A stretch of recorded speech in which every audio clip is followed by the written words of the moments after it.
Halo semuanya, perkenalkan aku Cynthia Fasya Rahman dengan NIM 2203891. Di sini aku mau mengajak teman-teman untuk mempelajari apa itu evaluasi masalah-masalah ekonomi. Aku mau tanya nih, teman-teman paling suka belanja kemana? Ke pasar tradisional atau supermarket? Teman-teman tahu nggak, baik itu di pasar tradisional maupun supermarket, terjadi interaksi antara penjual dengan pembeli dan distributor sehingga hal tersebut menimbulkan adanya masalah.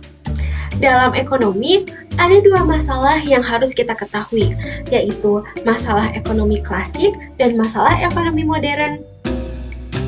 Apa itu masalah ekonomi klasik?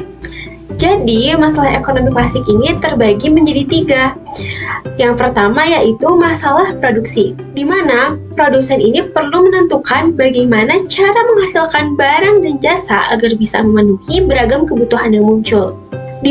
Kemudian yang kedua ada masalah distribusi.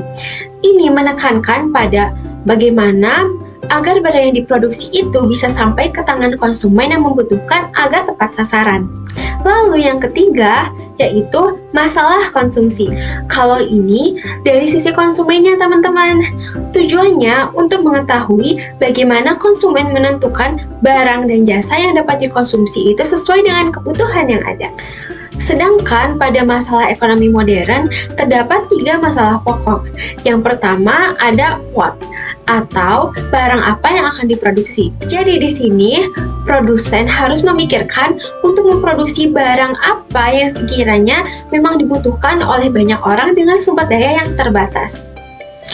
Yang kedua, how, atau bagaimana cara memproduksi dan menekankan pada teknik-teknik produksinya agar lebih efisien. Lalu yang ketiga ada for whom, atau untuk siapa barang diproduksi.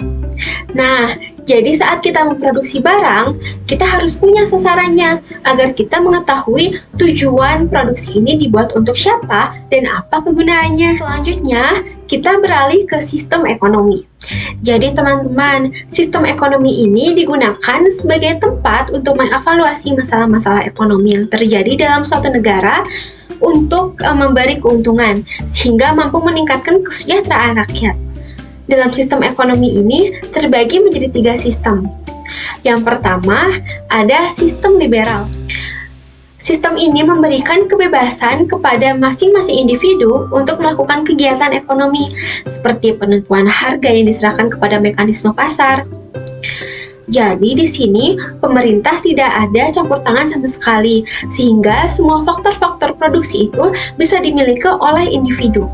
Kemudian yang kedua, ada sistem ekonomi terpimpin, di mana segala kegiatan ekonominya itu dikendalikan oleh pemerintah.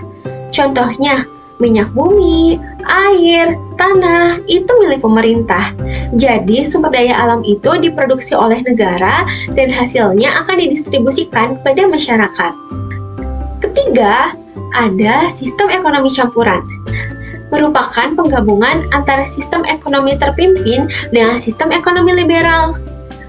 Pada sistem ekonomi campuran ini, hal-hal yang vital seperti air, minyak bumi, dan gas bumi dikuasai oleh pemerintah.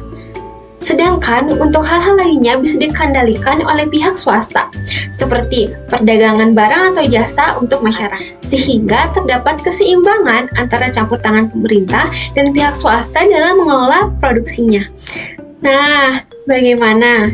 Apa teman-teman sudah memahami materi mengenai masalah-masalah yang dihadapi oleh para pelaku ekonomi, beserta sistem-sistem ekonomi yang bisa dijadikan evaluasi terhadap masalah yang ada? Semoga bermanfaat ya. Sampai jumpa pada pertemuan berikutnya.